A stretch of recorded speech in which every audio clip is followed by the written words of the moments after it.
हर महादेव दोस्तों। तो मैं एक आज बहुत ही प्यारा सा कथा सुनाने जा रही हूँ, जो आप लोग पूरा सुनिएगा। कोई भी कथा आधा अधूरा नहीं सुनना चाहिए। आधा सुनने से कहा जाता है आधा सुनने से पाप लगती है, और पूरा सुनिए तो कथा का पूरा रहस्य तथा रसपान मिलता है और मन को शांति मिलती है। तो कथा का आरंभ करने से पहले सभी को नमस्कार। तो प्रेम से बोलिए हर महादेव। सुनिए ब्रह्म मुहूर्त का रहस्य क्या है और महापुरुष किसे कहते हैं। जो जागत है वह पावत है, जो सोवत है वह सोवत है। हम अक्सर अपने परिवार के बुजुर्ग लोगों से सुनते हुए आ रहे हैं कि सुबह जल्दी उठना चाहिए। वे हमें सुबह उठने के हजार फायदे गिनाते हैं। सभी बच्चे की माँ अपने बच्चों को स्वयं सुबह उठाती है, किंतु हमारी नई पीढ़ी तो देर रात तक जागते हैं और सुबह देर तक सोने को बड़ा ही फैशनेबल मानती है। दरअसल हमारे परिवार के लोग बहुत जल्दी उठने को लेकर जो भी बातें बताते हैं उनके पीछे बहुत बड़ी आध्यात्मिक बातें छुपी हुई है। इतना ही नहीं, सुबह जल्दी जागने को विज्ञान भी कहता है। वही विज्ञान उनके पूर्वजों ने सिखाई थी और अब हमें भी सिखा रहे हैं। सुबह के समय जो मुहूर्त होता है उसे ब्रह्म मुहूर्त के नाम से जाना जाता है, और इस समय हमारा दिमाग, प्रकृति के वातावरण और जो सुबह ब्रह्म मुहूर्त में उठता है उस व्यक्ति के साथ सब कुछ बहुत ही सकारात्मक रूप से प्रभावित होता है। जो रोज के समय पर जो भी प्रार्थना या ध्यान किया जाता है उनसे सकारात्मकता और सफलता मिलती है। प्रिय मित्रों, एक कथा व्याप्त है जिसमें सिर्फ ब्रह्म मुहूर्त के रहस्य के साथ एक ऐसी ध्यान की विधि बताई गई है जिन्हें अगर कोई 21 दिन अपनाता है 21 दिन तक अपनाता है या सुनता है तो वह अपने सपनों को साकार कर सकते हैं। उसे ब्रह्मांड की शक्तियों के विशेष मदद मिलने लगती है। इसके साथ ही वह व्यक्ति स्थिर और बुद्धिमान बन जाता है। तो आइए मैं आपको वह कथा सुनाती हूँ। एक समय की बात है, देव ऋषि नारद जब आकाश मार्ग से होते हुए जा रहे थे, तभी रास्ते में उन्होंने इंद्र देवता को देखा। इंद्र देवता से मिले हुए नारद जी से पूछने लगे, नारद जी, मैंने देखा है कि प्रत्येक इंसान जो सुबह के समय ब्रह्म मुहूर्त में उठता है वह बहुत सुखी रहता है, ऐसा क्यों है? अब देव ऋषि नारद जी को इस बात का ज्ञान नहीं था। उन्होंने इंद्रदेव से कहा कि हे इंद्रदेव, मैं आपको अपने प्रश्न का उत्तर कल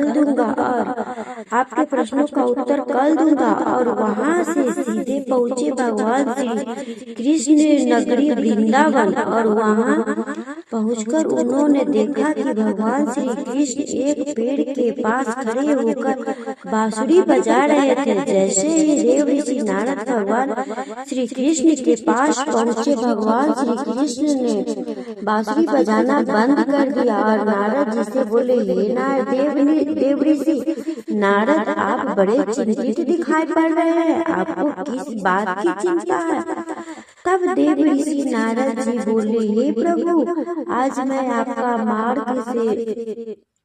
आकाश मार्ग से होता हुआ बैकुंठ लोक की तरफ जा रहा था। तब रास्ते में मुझे देवराज इंद्र मिले। उन्होंने मुझसे पूछा कि हे देव ऋषि नारद, जो लोग सुबह ब्रह्म मुहूर्त में उठते हैं वे सभी इतने खुश क्यों रहते हैं? हे प्रभु, मैं इसी प्रश्न का उत्तर जानने के लिए आपके पास आया हूँ। तब भगवान श्री कृष्ण कहते, हे देव ऋषि नारद, वाकई में इंद्रदेव ने आपसे यह प्रश्न समस्त मानव जाति का कल्याण किया है।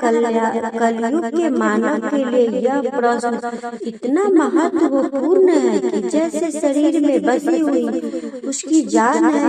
हे महर्षि नारद, मैं आपको इस प्रश्न का उत्तर एक कथा के माध्यम से बताऊंगा। आप इस कथा को अंत तक जरूर सुनना, और जो भी मनुष्य इस कथा को पूरा सुनेगा वह व्यक्ति कभी भी इस अवसर को अपने हाथ से जाने नहीं देगा। उसका ब्रह्म मुहूर्त का रहस्य जानकर पूर्ण जीवन बदल जाएगा। तब देव ऋषि नारद बोले, हे प्रभु, आप कथा सुनाइए तो सही, मैं इस कथा का पूरा आनंद लूंगा और पूरा कथा सुनूंगा और समस्त लोक जगत में भी विख्याता करूंगा।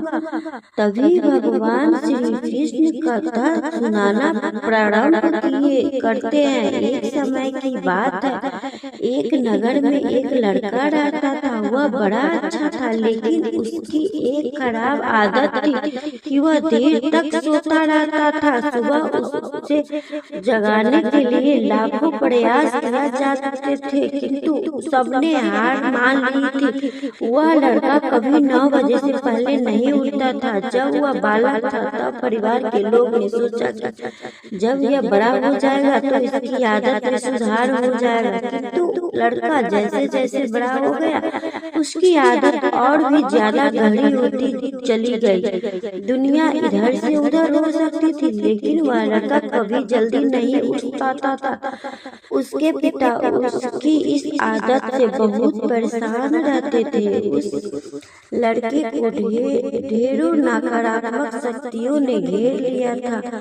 वह सभी को पलट कर जवाब देता था, दिन भर उदास रहता था। उसका असर उसके स्वास्थ्य पर भी पड़ रहा था। जब उस लड़के को पता लगा कि उसके सारे मित्र सफलता को प्राप्त कर चुके हैं, तब वह और भी ज्यादा दुखी हो गया और ईश्वर को कोसने लगा। वह बार बार कहता था कि मेरी किस्मत खराब है, किंतु उसके पिता अच्छी तरह से जानते थे कि उस लड़के के असफल होने के पीछे क्या कारण है। मित्रों, भगवान श्री कृष्ण कहते हैं, हे देव ऋषि नारद, इसके पिता को किसी सन्यासी के बारे में पता चला तो वे तुरंत अपने बेटे की समस्या लेकर सन्यासी के पास जा पहुंचे। पिता ने उस सन्यासी को बड़ी ही विस्तार से अपने बेटे की आदतों के बारे में बताया। सन्यासी ने कहा कि कल आप अपने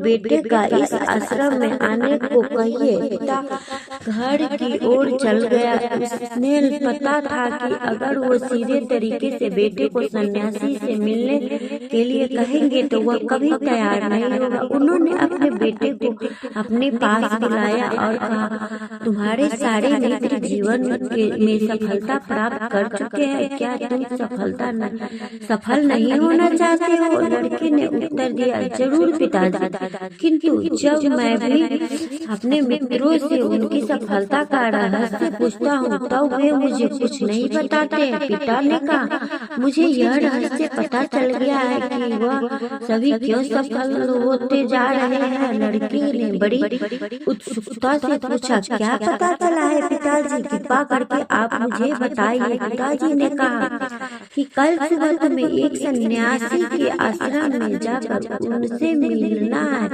यदि तुम वहाँ पर समय से पहुँच गए तो वह सन्यासी तुम्हें ऐसा कुछ मंत्र बताएंगे जिससे तुम सफल हो जाओगे, किंतु समस्या एक ही है। लड़के ने पूछा, क्या समस्या है? पिताजी ने कहा कि जब तक तुम सो कर उठोगे तब तक सन्यासी से मिलने का समय समाप्त हो जाता है। लड़के ने कहा कि पिताजी, मैं कल पूरी रात जागता रहूंगा और सुबह सन्यासी से मिलकर आऊंगा।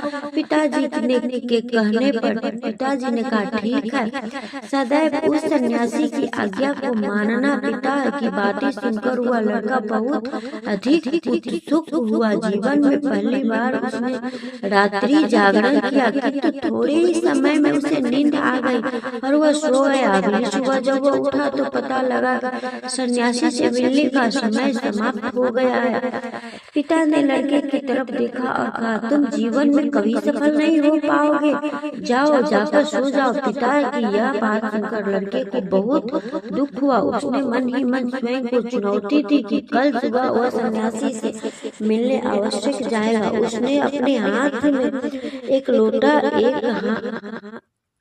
एक घाव बना लिया, एक छोटा सा घाव बना लिया। दर्द के कारण वह उस लड़के को रात भर नींद नहीं आई। ऐसा पहला अवसर था जब उसने अपने जीवन में पहली बार सूर्योदय देखा था। वह तुरंत ही तैयार होकर सन्यासी से मिलने के लिए चला गया। आज उसका अनुभव कुछ अलग था। वह बेहद शांत महसूस कर रहा था। चलते चलते वह लड़का जैसे ही सन्यासी के आश्रम में पहुंचा, वहां पर उसने देखा कि सन्यासी और उनके सभी शिष्य ध्यान लगाकर बैठे हुए। ध्यान का समय समाप्त हुआ तब लड़का उस सन्यासी के पास पहुंचा और उन्हें प्रणाम करते हुए बोला कि आपके पास कोई ऐसा मंत्र है जिससे मैं सफल हो सकता हूँ? कृपा करके मुझे वह मंत्र बताइए। मैं भी अपने मित्रों के समान सफल होना चाहता हूँ और अच्छा जीवन जीना चाहता हूँ। सन्यासी मुस्कुराए और बोले, अच्छा तो तुम वही बालक हो। तुम्हारे पिता मुझसे मिलने आए थे और उन्होंने मुझे तुम्हारे विषय में सब कुछ बताया। मैं तुम्हें यह मंत्र अवश्य बता दूंगा। किंतु अब लड़के ने जैसे किंतु शब्द सुना, लड़का घबरा गया। उसने पूछा, किंतु क्या गुरुदेव? सन्यासी बोले, मैं तुम्हें यह मंत्र बताऊंगा, किंतु अगले 21 दिनों तक तुम्हें मेरी आज्ञा माननी होगी। मैं तुम्हें यह मंत्र 21 दिनों के बाद बताऊंगा। तब तक मैं तुमसे जो भी कार्य कहूंगा तुम्हें वह करना होगा। यदि तुम सफल हुए या कार्य के बीच में तुम्हारा संकल्प टूट गया, तब उस मंत्र का असर नहीं होगा। दृढ़ निश्चय के साथ उस लड़के ने कहा, हे गुरुदेव, मुझे आपकी सारी आज्ञा स्वीकार है। अगले 21 दिनों के लिए मैं आपका दास हूँ। आप जो भी कहेंगे मैं वही करूँगा। मुझे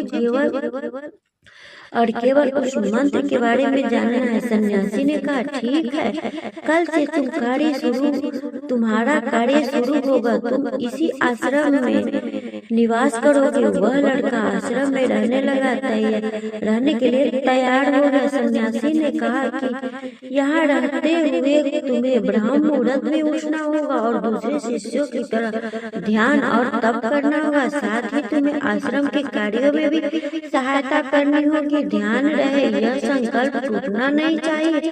अब लड़का सन्यासी की बातों से सहमत हो गया। अगले दिन उसके कार्य के दिन की शुरुआत थी। इस बार लड़के ने इतना दृढ़ निश्चय किया था कि किंतु इस सप्ताह बीतने के पश्चात उसका संकल्प टूट गया और 8वें दिन देर तक सोता रहा। जब वह जागा तो उसने कहा कि मुझसे कितनी बड़ी भूल हो गई। वह रोते हुए सन्यासी के पास पहुंचा और बोला, गुरुदेव जी, मेरा संकल्प टूट गया। अब मैं अपने जीवन में कभी सफल नहीं हो पाऊंगा। सन्यासी उसे समझाते हुए कहा कि एक बार फिर से शुरुआत करो, फिर से संकल्प करो। लड़के ने सन्यासी से प्रश्न किया कि सुबह उठना इतना आवश्यक क्यों होता है और यहाँ पर सभी लोग इतनी जल्दी क्यों उठ जाते हैं? तब सन्यासी ने लड़के को समझाते हुए कहा, सुबह यानी ब्राह्म मुहूर्त में उठने के पीछे बहुत बड़ा विज्ञान छुपा है। लड़के ने कहा कि कृपा करके मुझे वह विज्ञान बताने की कृपा करे। सन्यासी ने कहा कि रात्रि को 4 पहर के बांटा गया। पहला रुद्र का काल, जिसका समय शाम 6 बजे से लेकर 9 बजे तक होता है। दूसरा राक्षस का, जिसका समय 9 बजे से 12 बजे तक होता है। तीसरा गंधर्व काल, जिसका समय रात्रि 12 बजे से 3 बजे तक होता है। और सबसे अंत में जो पहर आता है उसे मनमोहन काल कहते हैं। इस समय ब्रह्मा मुहूर्त या अमृत वेला के नाम से भी जाना जाता है। इसका समय 3 बजे से सुबह 6 बजे तक होता है, जिसमें 3 बजे बजकर 30 मिनट से लेकर 5 बजकर 30 मिनट तक बहुत ही महत्वपूर्ण समय होता है। यह वह समय होता है जो पूरे संसार की नकारात्मक शक्तियों को निष्क्रिय अवस्था में होती है और सकारात्मक सक्रिय होती है। ब्रह्म अर्थात देव मुहूर्त अर्थात ब्रह्म मुहूर्त का अर्थ देवों का समय होता है। सन्यासी आगे कहते हैं, इस समय सभी देव धरती पर विचार कर रहे होते हैं और जागृत मनुष्य पर उसका बड़ा ही सकारात्मक प्रभाव पड़ता है। ब्रह्म मुहूर्त में ऐसा समय होता है जिसमें मनुष्य का मस्तिष्क बिल्कुल खाली होता है, उसमें किसी प्रकार के कोई विचार नहीं होते हैं। और जब इस समय व्यक्ति अपनी पुस्तक खोलकर पाठ अध्ययन करते हैं तो उन्हें सब कुछ जल्दी जल्दी याद भी होता है और यह लंबे समय तक याद भी रहता है। मुहूर्त ऐसा समय है जिसमें हम ध्यान से समझाने का प्रयास करते हैं। इस कारण आश्रम के सभी शिष्य और संसार में बहुत ही से ज्ञानी लोग ब्रह्म मुहूर्त में ही उठ जाते हैं। और प्राचीन काल में रोशनी का कोई स्रोत न होने के कारण लोग अपने दिन का समापन सूर्यास्त के साथ और आरंभ सूर्योदय के साथ करते हैं। यह एक तरीका है जिससे मानव जीवन प्रकृति के साथ तालमेल बनाकर चलता है। उस लड़के ने कहा, ठीक है गुरुदेव, मैं कल से अपना संकल्प फिर से शुरू करता हूँ, किंतु ब्रह्म मुहूर्त में उठकर मुझे क्या करना चाहिए। तब उस सन्यासी ने कहा, मैं तुम्हें बताता हूँ कि ब्रह्म मुहूर्त में क्या और कैसे करना चाहिए। सबसे पहले उठकर धरती पर पांव रखने से पहले धरती माता को प्रणाम करना चाहिए। सन्यासी आगे कहते हैं, अपनी हथेलियों को और देखो और ईश्वर को ध्यान दो कि उन्होंने तुम्हें आज का सूर्योदय देखने का अवसर दिया। इसके बाद नित्य क्रम और स्नान करने से शरीर ही नहीं बल्कि मन को शुद्धता भी बढ़ती है। मन की शुद्धता भी बढ़ती है। स्नान करने से पश्चात ध्यान की प्रक्रिया होती है। ब्रह्म मुहूर्त की ध्यान प्रक्रिया की अवधि 21 दिन तक होती है। इस विधि का उपयोग तब किया जाता है जब आप अपनी कोई मनोकामना की पूर्ति चाहते हैं। यह ऐसा समय होता है जब व्यक्ति अपने आज्ञा चक्र को सक्रिय करने पर काम करते हैं। सन्यासी आगे कहते हैं, आज्ञा चक्र दोनों भावों के बीच होता है। यह संकल्प का स्थान भी कहा जाता है। अगर इस चक्र को केंद्रित किया जाए और अपनी मनोकामना को बार बार दोहराया जाए तो मात्र 21 दिनों के भीतर वह पूर्ण हो जाती है। अगर आपके मन में कोई अधूरी कामना है और आप उसे पूरी करना चाहते हैं, तब सबसे पहले उस मनोकामनाओं को स्पष्टीकरण कर लो। आपको क्या चाहिए यह निर्णय अवश्य कर ले। इसके बाद ध्यान की विधि को शुरू करें। ब्रह्म मुहूर्त में स्नान के बाद एक ऐसा स्थान छुए जहाँ पर वायु प्रवेश हो। ध्यान से शुद्ध वायु का होना आवश्यक होता है। ज्ञान की शुद्धि में रीढ़ की हड्डी सीधी होनी चाहिए, साथ ही गर्दन भी सीधी होनी चाहिए। सुखासन की आवश्यकता में दोनों हाथों के घुटनों पर रख कर आंखें बंद करके बैठ जाए। अपनी मुट्ठी बंद कर ले और 2-3 मिनट तक बिल्कुल शांत हो जाए। जब आपका शरीर स्थिर हो जाए और श्वास भी शांत हो जाए, तब उसके बाद अपना सारा ध्यान आज्ञा चक्र पर लगाए। इस दौरान लंबी गहरी सांस ले और सांस को रोक कर रखे। इस समय आप अपनी इच्छा को मन ही मन दोहराए। अपने मन की आंखों से इष्ट देव और देवी देवताओं को गुरुओं को चिंतन करे। सन्यासी ने कहा, जब सांस को रोकना कठिन हो जाए तब धीरे धीरे सांस को बाहर की ओर छोड़े। सांसों को नाक से भरे और मुख से छोड़े। इस प्रक्रिया को 3 से 4 बार प्रतिदिन दोहराना है। ऐसा प्रतिदिन करने से आपकी जो मनोकामना है वह अवचेतन मन तक अवश्य पहुंच जाएगी और इच्छा पूर्ति जल्दी होगी। आज्ञा चक्र सक्रिय होती है और हमारी आज्ञा को पूरा करता है। सांस को रोक कर रखने के दौरान शरीर में आपातकाल स्थिर हो जाती है, जिससे कि आप बेकार की बातें सोचने और विचार करने से बचते हैं। इससे मन की एकाग्रता बढ़ती है, तब इच्छाएं अवचेतन मन में पहुंचती है। ब्रह्म मुहूर्त के समय पर ईश्वर की विशेष कृपा होती है। कोई भी व्यक्ति जब अपनी मनोकामना को इस समय दोहराता है तो उसकी इच्छा जल्द से जल्द पूरी होती है। इस प्रकार सन्यासी ने उस लड़के को ब्रह्म मुहूर्त का महत्व बताया। अगले 21 दिनों तक उस लड़के ने बड़े ही मन के साथ इस प्रक्रिया को अपनाया। अब वह बहुत ही अनुशासित और शांत स्वभाव का व्यक्ति बन चुका था। उस लड़के ने जैसे ही अपना संकल्प पूरा कर लिया, उसके पश्चात वह व्यक्ति बड़े ही प्रसन्न भाव से सन्यासी के पास पहुंच गया और कहा, हे गुरुदेव, मैंने 21 दिनों का संकल्प पूरा कर लिया। अब कृपा करके मुझे सफल होने का मंत्र बताइए। तब सन्यासी ने मुस्कुराते हुए कहा, पिछले 21 दिन से जो अभ्यास तुम करते हुए आ रहे हो वही तुम्हारी सफलता का मंत्र है। जो तुम्हारे ब्रह्म मुहूर्त में उठकर ध्यान प्रक्रिया की सही से करते हैं वो जीवन में कभी असफलता नहीं हो सकते।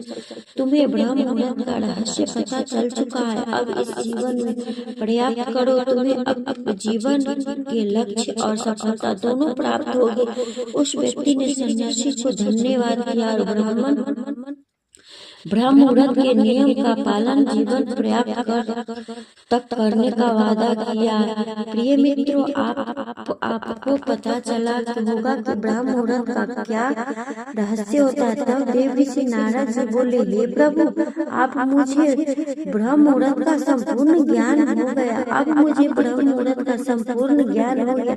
इतना कहकर नारद जी भगवान श्री कृष्ण को धन्यवाद देने और इंद्रदेव के पास जाकर उन्हें ब्रह्म मुहूर्त का संपूर्ण ज्ञान दिया। तो प्रिय मित्रों, आप भी अगर अपने जीवन में हमारी प्राचीन परंपरा को अपनाओगे तो अपने जीवन में बहुत जल्दी सब कुछ बदल जाएगा। ब्रह्म मुहूर्त के दौरान उठने के कई लाभ है। ब्रह्म मुहूर्त का हमारे शास्त्रों में बेहद महत्व है। हमारे ब्रह्म मुहूर्त में ध्यान करना बहुत फायदेमंद होता है। ब्रह्म मुहूर्त में नकारात्मक सोच से दूर रहना चाहिए। यह समय बहुत ही शुभ होता है। ऐसी मान्यता है कि इस दौरान धरती पर आते हैं, इस धरती पर देवी देवता आते हैं और अपने भक्तों की सभी इच्छाएं पूर्ण करते हैं। इसलिए हमारे घर में बड़े जल्दी उठने की सलाह देते हैं। हालांकि इस दौरान उसके कई फायदे भी होते हैं। सूर्य की पहली किरण पृथ्वी पर पड़ती है, उसे बिस्तर को छोड़कर देना चाहिए। इससे स्वास्थ्य अच्छा रहता है और दिमाग भी तेज रहता है। ब्रह्म मुहूर्त एक ऐसी समय अवधि है जो मानव शरीर को कई लाभों के साथ दिव्य आशीर्वाद देती है। ब्रह्म मुहूर्त में उठने वाले लोग बुद्धिमान व उत्साही होते हैं और सोते रहने वाले जीवन में तेज हो जाता है। आयुर्वेदिक के अनुसार इस समय बहने वाली आयु के अमृत तुल्य कहा जाता है। ब्रह्म मुहूर्त में उठकर टहलने से शरीर में संजीवनी शक्ति का संचार होता है। यह समय अध्ययन के लिए भी सर्वोत्तम बताया गया है, क्योंकि रात को आराम करने के बाद सुबह जब उठते हैं तो शरीर तथा मस्तिष्क में भी स्फूर्ति वह ताजगी बनी रहती है। सुबह ऑक्सीजन का लेवल भी ज्यादा होता है तो मस्तिष्क को अतिरिक्त ऊर्जा प्रदान करता है, जिसके चलते अध्ययन बातें स्मृति कोश में आसानी से चली जाती है। इस समय संपूर्ण वातावरण शांतिमय और निर्मय होता है। देवी देवता इस काल में विचारणा कर रहे होते हैं। सत्व गुणों का प्रधानता रहती है। प्रमुख मंदिरों के पट भी ब्रह्म मुहूर्त में खोल दिए जाते हैं तथा भगवान का श्रृंगार व पूजा भी ब्रह्म मुहूर्त के लिए किए जाने का विधान है। जल्दी उठने में सौंदर्य, बाल विकास और स्वास्थ्य की प्रकृति होती है। यह समय ग्रंथ रचना के लिए उत्तम माना जाता है। वाल्मीकि रामायण के मुताबिक माता सीता को ढूंढते हुए श्री हनुमान ब्रह्म मुहूर्त में ही अशोक वाटिका पहुंचे। वहां उन्होंने वेद व यज्ञ के ज्ञाताओं से मंत्र उच्चारण की आवाज सुनी। सुबह सूर्य उदय होने से पहले उठने वाले व्यक्ति का स्वास्थ्य अच्छा रहता है, इसलिए बुद्धिमान लोग इस समय व्यर्थ नहीं गवाते। सुबह जल्दी उठने वाले व्यक्ति स्वस्थ, सुखी, ताकत वाला और दीर्घायु होता है। वैज्ञानिक शोधों से ज्ञात हुआ है कि ब्रह्म मुहूर्त में वायुमंडल प्रदूषण रहित होता है, इसलिए इस समय वायुमंडल में ऑक्सीजन की मात्रा सबसे अधिक होती है, जो फेफड़ों की शुद्धि के लिए महत्वपूर्ण होती है। शुद्ध वायु मिलने से मन मस्तिष्क स्वस्थ रहता है। तो मित्रों, उम्मीद करती हूँ आपको वीडियो पसंद आई होगी। वीडियो को लाइक जरूर करें और हमारे चैनल को सब्सक्राइब करें। वीडियो देखने के लिए आप हमारे चैनल को सब्सक्राइब करें और कमेंट में बताएं वीडियो कैसी लगी। तो प्रेम से बोलिए हर हर महादेव। दोस्तों, कमेंट में बताएं आप लोग कहाँ से मेरी वीडियो को देखते हो। हर हर महादेव। कथा सुनने वाले और सुनाने वाले सभी को महादेव।